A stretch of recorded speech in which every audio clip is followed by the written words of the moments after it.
மிகுந்த பணிவான மற்றும் பரவசமான ஒரு அழகிய வர்ணனை பாடல்.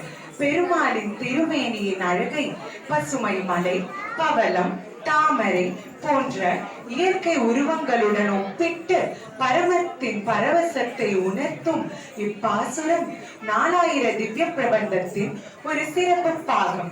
திவ்ய பிரபந்தம் என்பது 12 ஆழ்வார்கள் அருளிய 4000 பாசுரங்களின் தொகுப்பு. இது தமிழ் வைணவ பாகவத மகிழ்வின் தூய புனித இலக்கியமாகும். இந்த பிரபந்தத்தின் மூலம் கலை, பக்தி மற்றும் கவியழகு ஒன்றிணைந்து நாட்டியத்தின் வடிவில் இப்போது உங்கள் கண் முன் உயிர் பெறப் போகின்றது. ராகம் பௌளி, தாளம் ஆதி.